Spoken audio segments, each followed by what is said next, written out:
तो बच्चों, कैसे हैं आप लोग? कैसी चल रही है आपकी हाफ ईयरली की तैयारी और किस तरह से पढ़ाई हो रही है आपकी ईयरली के लिए?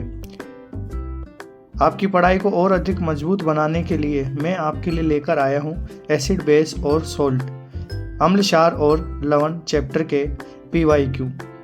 इसके पिछले चैप्टर में हमने 2023 सप्लीमेंट्री पेपर तक के MCQ देख लिए थे। आज उसके आगे के देखेंगे। चलते हैं वीडियो पर। तो आज का हमारा पहला क्वेश्चन है, सिरके में उपस्थित अम्ल का नाम बताना है। In which acid is present in vinegar? आपके सामने ऑप्शन दिए गए हैं, तो देखिए ऑप्शन को। तो इसका आंसर है एसिटिक अम्ल। बहुत आसान क्वेश्चन है और इस तरह के क्वेश्चन रिपीट हो भी सकते हैं। जैसा कि हमने पिछले वीडियो में देखा था, इस तरह के क्वेश्चन बहुत आ रहे हैं जिनमें फॉर्मूले और किस पदार्थ में कौन सा अम्ल उपस्थित होता है इनकी बात की जाती है। तो आप इन क्वेश्चनों को अच्छी तरह से याद कर लीजिए ताकि आपके आने वाले बोर्ड एग्जाम में अच्छे मार्क्स आ सकें। तो देखते हैं, हमारा अगला क्वेश्चन है, गंधीय सूचक ऑल्फैक्टरी इंडिकेटर का उदाहरण निम्न में से कौन सा है? यह वन लाइनर आया था क्वेश्चन, जिसे मैंने MCQ में चेंज कर दिया है। 2023 मेन बोर्ड में आया है और आपने पहचान लिया होगा कि कौन सा गंधीय सूचक होता है। बिल्कुल सही पहचाना आपने। गंधीय सूचक वे पदार्थ होते हैं जो अपनी गंध को अम्ल और क्षार माध्यम में परिवर्तित कर लेते हैं, और यहाँ पर ऐसा गंधीय सूचक आपका प्याज है। इन्हें इंग्लिश में ऑल्फैक्टरी इंडिकेटर भी कहते हैं। शुद्ध जल, अगला क्वेश्चन है आपका, शुद्ध जल प्योर वाटर का pH मान कितना होता है? देखिए, हमारे पेपर्स में pH मान के क्वेश्चन भी बहुत ज़्यादा पूछे जाते हैं, इसलिए आप सभी पदार्थों जो आपके बुक में दे रखे हैं उनकी pH भी याद कर लेना। ये 2023 मेन बोर्ड में आया है और आपको याद ही होगा कि शुद्ध जल का pH मान कितना होता है। तो शुद्ध जल का pH मान 7 होता है। अगर इसके स्थान पर आपसे शुद्ध लवण का pH पूछे या उदासीन लवण का pH पूछे तो भी आपका pH मान 7 ही रहेगा। ऐसा क्वेश्चन 2025 में आया हुआ है। चलते हैं अगले क्वेश्चन पर। दही में उपस्थित अम्ल का नाम बताना है, जो कि आपको पता ही है कौन सा होगा। ये 2024 मेन बोर्ड में आया हुआ है। इसका आंसर है आपका लैक्टिक अम्ल। ठीक है, आपने सही पहचाना। चलते हैं आगे। HCl के वियोजन से प्राप्त ऋणायन एनाइन का रासायनिक सूत्र आपको लिखना है। Which of the following is the chemical formula of anion obtain from dissociation of HCl? इस तरह के क्वेश्चन आपके आते हैं और ये अभी 2025 और 24 में ज़्यादा पूछे गए हैं, जिनमें आपको कोई सूत्र देके उसके ऋणायन या धनायन के बारे में पूछ लिया जाता है। तो देखिए, HCl जब टूटता है तो क्या बनता है? बिल्कुल सही, HCl जब टूटता है तो माइनस के रूप में, अर्थात ऋणायन के रूप में आपका Cl- बनता है। चलिए अगले क्वेश्चन पर। अगला क्वेश्चन है आपका, निम्नलिखित अभिक्रिया में X का रासायनिक नाम बताना है।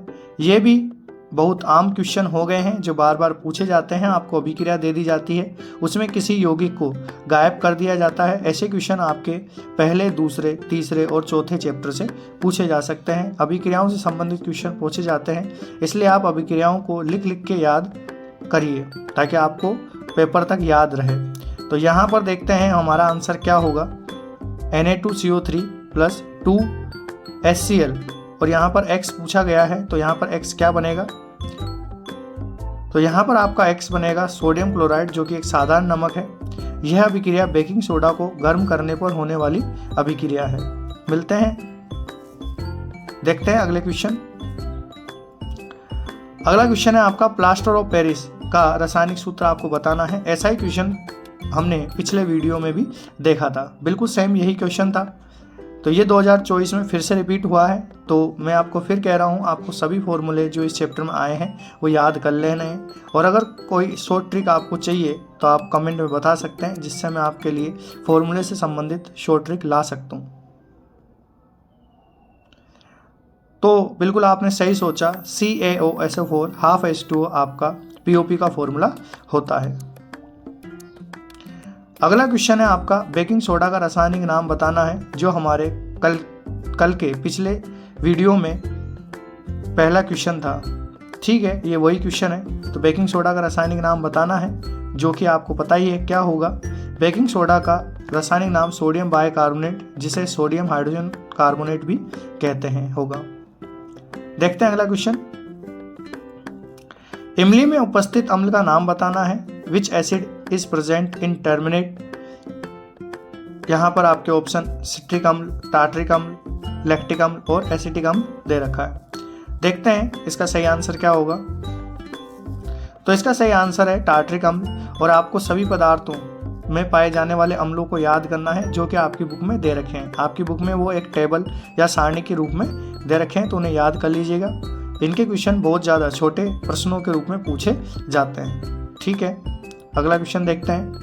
तो अगला क्वेश्चन है निम्नलिखित अभिक्रिया में X का रासायनिक नाम और सूत्र बताना है।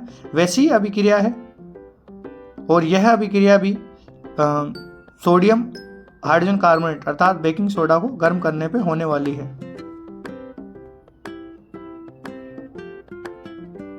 माफ कीजिएगा बच्चों, ये क्वेश्चन थोड़ा गलत टाइप हो गया है। यहां पर आपसे Na2CO3 के डिसोसिएशन को पूछा गया है, जिसका सही आंसर NO3 माइनस होगा। माफ कीजिएगा, गलत टाइप हो गया है ये। ठीक है, ऐसा क्वेश्चन आया हुआ है आपके, तो इसका ये आंसर बिल्कुल सही है। यहाँ पर आपका HNO3 या फिर Na2CO3 को तोड़ने पर ऋणायन क्या बनेगा, जैसा हमने HCl के लिए देखा था वैसा क्वेश्चन है।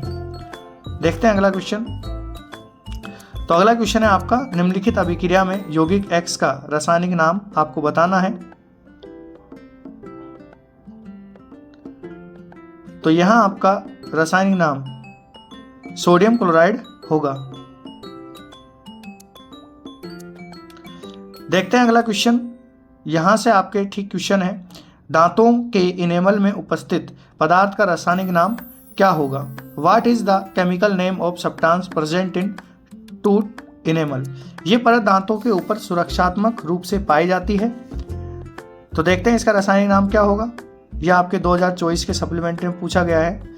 तो इसका सही आंसर है कैल्शियम फॉस्फेट। ठीक है, यह आप याद कर लीजिएगा। ये क्वेश्चन पहली बार आया है और रिपीट भी हो सकता है। अब देखते हैं, ये 2025 के मेन बोर्ड में पूछा गया क्वेश्चन है। एक उदासीन विलयन का पीएच मान निम्नलिखित में से क्या होगा। तो उदासीन विलयन का पीएच मान आपको याद ही है और ऐसा क्वेश्चन आप इसी वीडियो में हमने पहले भी देख लिया है, तो ये क्वेश्चन रिपीट हुआ है।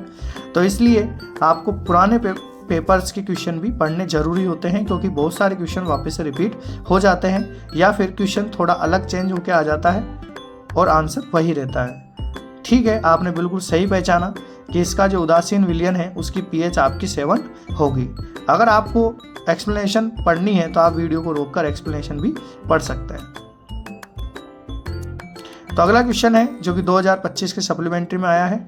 जठर रस का पीएच मान लगभग कितना होगा। तो what is the approximate pH value of gastric juice. ठीक है, तो आपको गैस्ट्रिक जूस की वैल्यू पता होनी चाहिए। ये मैंने आपको पहले भी कहा है कि विभिन्न पदार्थों में जो पीएच होती है वो आपको याद करनी है। तो आपका सही आंसर है ऑप्शन ए 1.5 से लेकर 3.5 तक आपके पेट की अर्थात जठर की पीएच हो सकती है। तो आपका अगला क्वेश्चन है निम्नलिखित रासायनिक अभिक्रिया में X का नाम बताना है और सूत्र भी बताना है। ठीक है, अभिक्रिया को देखिए और उसमें पहचानिए कि यहाँ पर क्या आएगा। तो दोस्तों यहाँ पर CO2 आएगी। यह अभिक्रिया तब होती है जब हम CO2 जो कि अम्ल की अभिक्रिया कार्बोनेट यौगिकों से करवाते हैं तब निकलती है, और उसके जांच की यह अभिक्रिया है जिसमें चूने का पानी दूधिया हो जाता है। ठीक है, देखते हैं, बिल्कुल सही। यहाँ पर आपका आंसर CO2 ही है और आपको एक्सप्लेनेशन में समझा भी रखा है कि इस अभिक्रिया में क्या होता है। तो तो बच्चों, एंड तक वीडियो को देखने के लिए आपका बहुत बहुत धन्यवाद। मिलते हैं अगले वीडियो में, जिसमें हम तीसरे चैप्टर की बात करेंगे। यदि आपको हाफेली के लिए हर चैप्टर के इम्पोर्टेंट क्वेश्चन चाहिए तो आप वीडियो को लाइक कर सकते हैं, वीडियो को सब्सक्राइब कर सकते हैं और अपने दोस्तों के साथ शेयर कर सकते हैं, ताकि उनको भी यूज़फुल नॉलेजेबल इस टाइप के क्वेश्चन मिल सकें। तो मिलते हैं अगले वीडियो में, तब तक के लिए धन्यवाद। Good bye.